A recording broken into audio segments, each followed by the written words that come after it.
How and why did you decide to write an anti-Islamic book? How was your life in regards to faith? What did you believe in? What was your heaviest and most regretful expression that you used for Islam?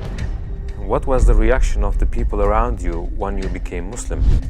I thought to myself, Islam is a lie. Islam is a danger. I got over 2,000 death threats. And in the end, I decided to write an anti-Islam book. God, give me a sign so that I 100% sure know this is the way. I couldn't sleep for it for 2 days. I couldn't accept it. It was so strange. Assalamu alaikum, Brother Joram Van Klavaren. Thank you for accepting our invitation, and we are happy to have you with us. I want to first ask you, who is Joram? Wa alaikum salam, Ahmed. Thank you very much for the invitation. It's a great honor for me to be here. Joram van Klavaren was born on January 23 in 1979 in Amsterdam, in a pretty regular family: father, mother, a brother, another brother, younger, a sister, a cat. In Amsterdam, I was born and raised there. We're a practicing Protestant family. After I finished high school, I studied comparative religion. I was a teacher for a few years. There happened a lot of things in the Netherlands, especially in my life. Also, when I look at the bigger picture when it came to Islam, I became politically active for the Freedom Party. I became a member of parliament. And in the end, I decided to write an anti-Islam book, which started as an anti-Islam book, changed into this search for God, and it ended up me becoming a Muslim. How was your life in regards to faith? What did you believe in? Before I was a Muslim, I was a Protestant Christian from the Reformed Church. We read from the Bible, we all got biblical names, we were all baptized, we went to church, etc., etc. So we're pretty Christian in that way, in that sense. Of course, I believed that there is a creator, I believed in heaven, hell, I believed in angels, revelations, and of course what separates the Christians from the Muslims is that I believe that Jesus Christ was the Son of God. In a more philosophical way, I believed he was God himself, of course. I believed in the resurrection and crucifixion of Christ, of course. And I believed in the atonement. But because the Trinity is a very complex concept, whether you believe it or not, it's still very complex. Because if there is a God in the Bible, it says God is eternal. But if you are eternal and you die, you cannot be eternal, immortal at the same time. So that was something when I was a little older, 16, 17, I started questioning things like that. It's not very logical. I talked to many priests, preachers, even rabbis, and the answers I got weren't very satisfying. That made it for me kind of complex, and in the end I had some doubts about stuff like this, but I said, well, I set it aside and I thought, okay, I just believe it, and perhaps I'm not smart enough to get the whole picture. And I still believed in God. I still believed that Jesus was a very important person. I believed he was the Son of God, but how it exactly was, I left it for what it was. How and why did you decide to write an anti-Islamic book? After high school, I went to university and I did comparative religion. And the remarkable thing, I think, was that the first day of me going to college was September 11, 2001. Already thought, okay, these Muslim guys are kind of crazy and this religion isn't the truth. Then a few years later was this guy in the Netherlands called Theo van Gogh. He was a famous filmmaker and he was killed in the street. He was shot and they tried to slit his throat and they put a knife in his stomach with a letter on it for another girl, Ayaan Hirsi Ali, and it said, "You are next." So it strengthened my anti-Islam feelings in such a way that I thought, well, I have to become politically active to do something and stop this evil of harming our country. You started politics because of Islam? Yeah, and that really had to do with Islam. That was the reason that I wanted to write a book, to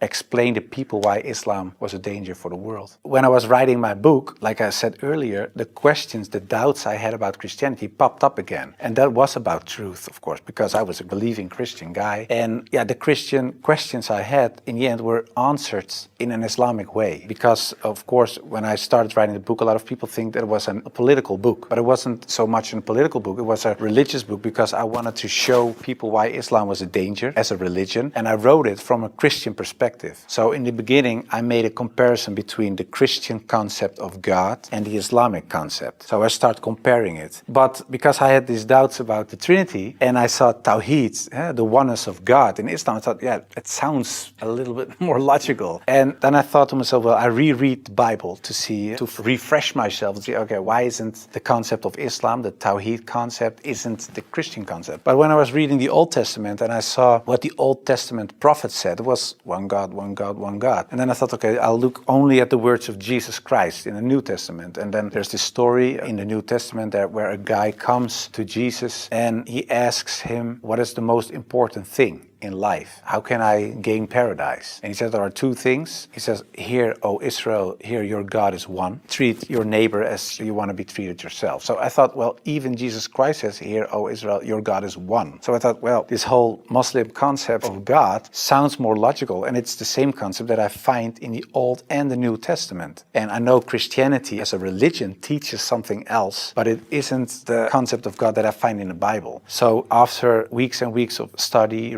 rereading all kinds of books, I thought to myself, okay, perhaps this oneness of God is something that is true. So that's how it started.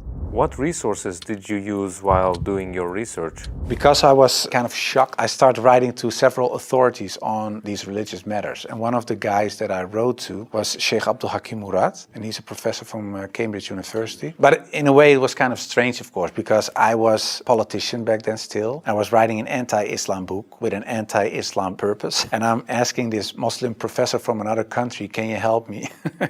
So I told him, I'm writing a book. I have a lot of questions. So I was very plain why I thought, why is Islam promoting terrorism? Why is anti-woman? Why is anti-Christian? Anti-whatever. After, I think, 6 weeks, he sent me a very extensive email. And he started explaining, directly answered a lot of my questions. But he also told me, you have to read this article, read this book, read that book, ask this person. And so he was very extensive in his way of explaining. But in the end, after I read all these books and articles and made a comparison between prophets from the Old Testament with Muhammad, peace and blessings be upon him, I had no arguments anymore to say they are prophets and he is not. And I thought to myself, well, if I accept Moses on these grounds and I cannot accept the prophet, then there is something else. So I thought, why don't I think he is a prophet? And I thought, oh, perhaps because he had many wives. But then again, when you look at Solomon or you look at King David, Abraham, there are a lot of people in the Old Testament that had more wives. And when you look at even outside of the religious books, culturally in Europe, in Africa, Asia, everywhere, there were men with several wives for several reasons. So I thought to myself, well, that cannot be a reason either. So one by one, all these reasons fell. And then in the end, I thought, well, I have to say all of them are not prophets. But I didn't believe that because I thought, well, the things they did, they said, the miracles that happened, etc., they were confirmed in what they said and what they did. So they are. And then I said, well, then I have to accept that Prophet Muhammad perhaps is a prophet too. So I was doubting it. So first I thought, well, it's the most evil person I know because of the history. Then I said, well, perhaps it's not that evil, but he's not a prophet. And in the end I started doubting, perhaps he is a prophet. Yeah, that took, of course, me reading a lot of books again. And the one thing that I think was very wise of Abdul Hakim Murad to say was, he said, well, the books you read about with the anti-Islam arguments are written by non-Muslims. He said, if you want to know more about Christianity, you don't read books from atheists. You start reading the books from the Christians. Why do they believe this? What are the arguments? So that you have to do the same with Islam. So start reading Islamic books from Islamic teachers, from Islamic scholars, etc. And then you can see, if you compare the books on the same topic of people who are Muslim and wrote those books and non-Muslim, you can see where they took the wrong turn, where they translated words in the wrong way, sometimes perhaps even not on purpose, but just because they didn't know, where things are added, where things left out of it. So, and in the end, you see there's this other religion almost created because of all these things. And that's what I did. And that's what I also did with The Life of the Prophet, because I read a book from Martin Links, The Life of the Prophet, based on the earliest source of Muhammad. And it was written, of course, by a convert. And his way of reasoning, his way of telling, his way of writing appealed to me because it's culturally the same thing. How do I approach a certain topic, etc. And it was the first time that I saw him not so much as a warlord, because that's the picture I had in my mind, but I saw him as a father, and I saw him as a friend and a teacher, and so much more. And so, yeah, I saw the person and his character, and I said, well, I can say a lot, but I cannot say that this is not a good man. So his character persuaded me to read more and to want to know more.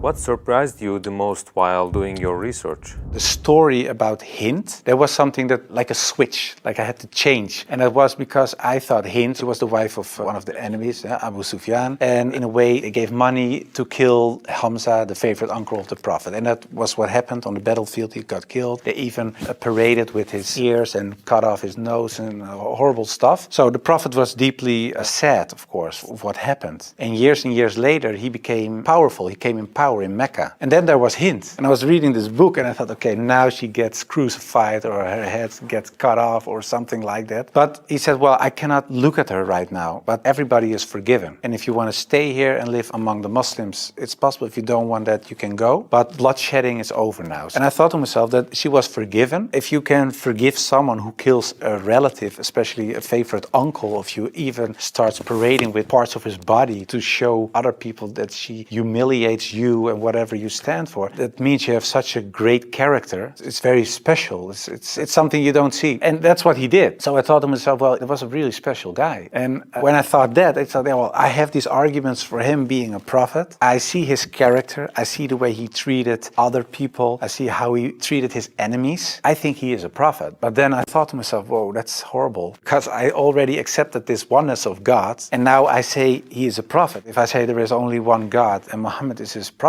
that's almost shahada. So I thought to myself, okay, let's close the books. Stop. This is going in the wrong direction. And of course, I wasn't that anti-Islam anymore because of what I read, what I saw, and what I experienced. What I tell you now, it sounds a little like a fairy tale, but it really happened. In the end, there were all these books at the table. And when I had this feeling of, yeah, okay, this is shahada in a way, I thought, well, I put all the books away and I put the books on the highest shelf. But there were so many books that a lot of books fell off the shelf. And one of the books that fell off the shelf was the Quran. And when I picked it up, my hand was on a page with Surah 22, Ayat 46. And it says, it's not the eyes that are blind, but the hearts.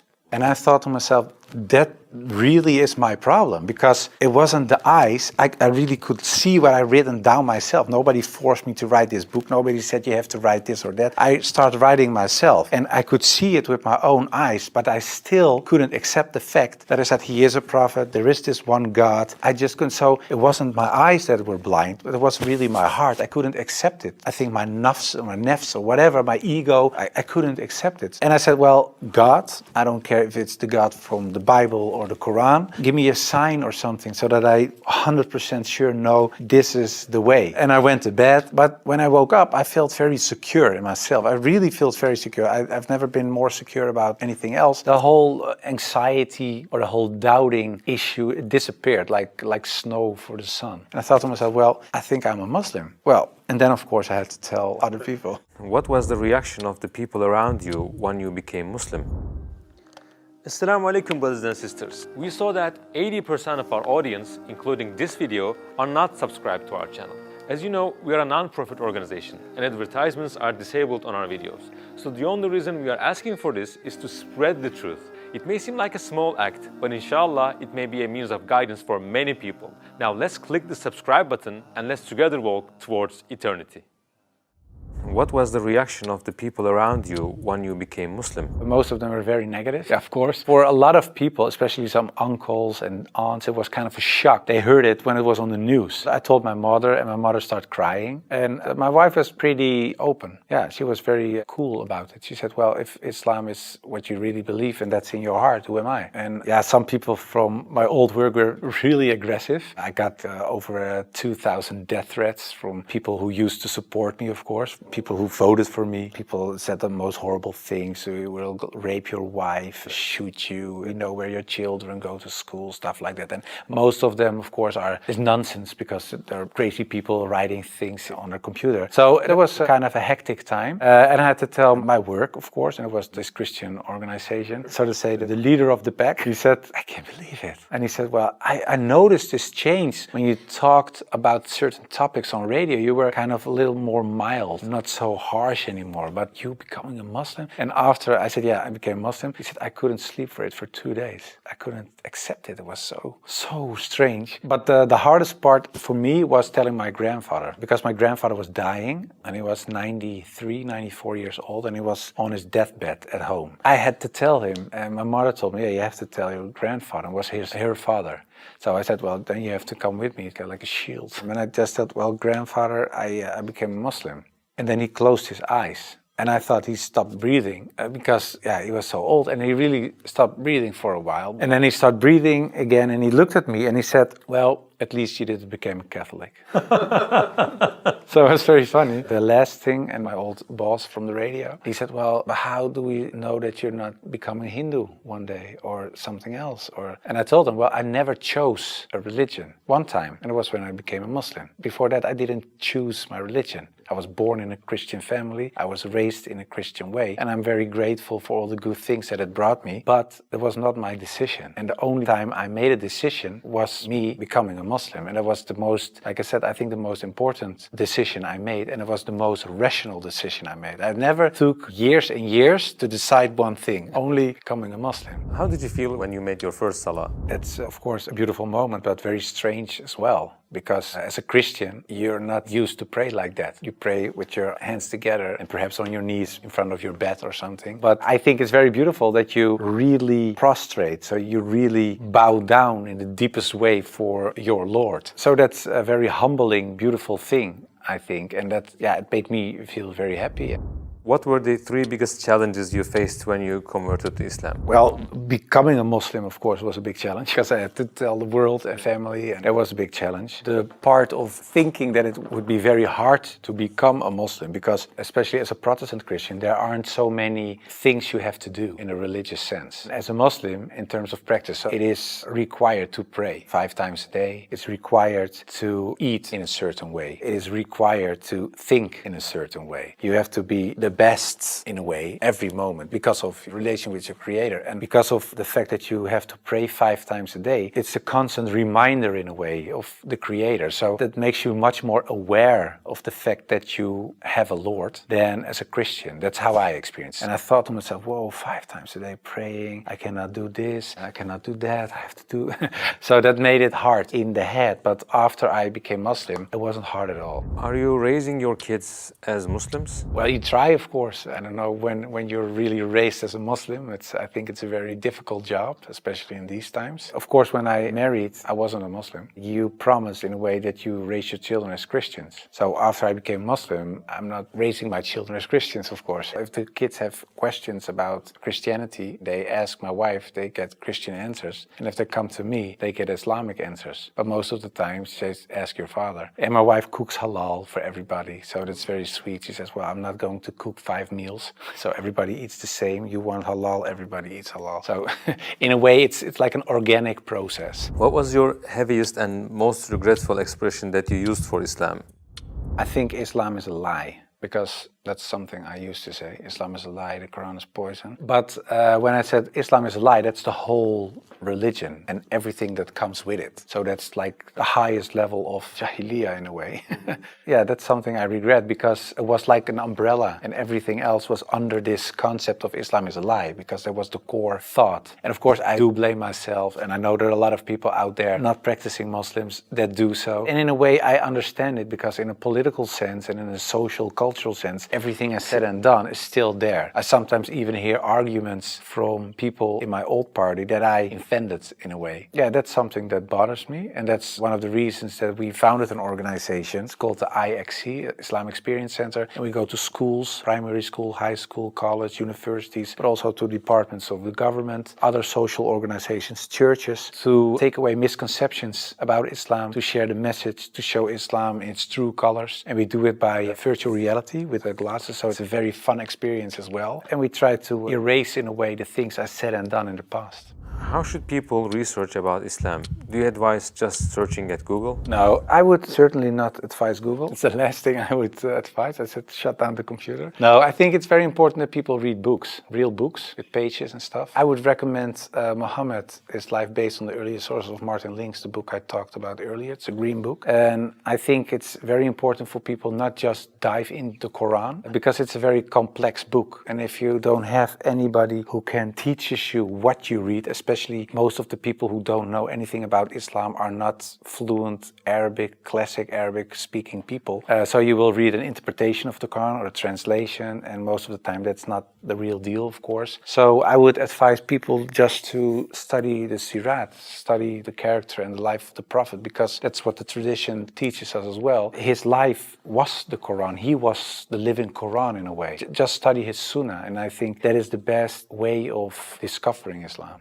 What would you like to say as your final comments? I became much more happy after I became Muslim. So I would like to invite everybody to become Muslim, just because it brings peace to your soul and peace to your heart. It is the truth. It resonates with heart and soul. At least look at it from an Islamic perspective. Try to read and study the life of the Prophet. Try to understand what the Muslims believe. Not so much the behavior of Muslims, because there are a lot of Muslims that don't live like Muslims, including myself. I don't always live like a Muslim. I should, we all do, but you should look at the example of all examples, and it was the Prophet. And if you study his life, perhaps you find guidance that leads you to the truth.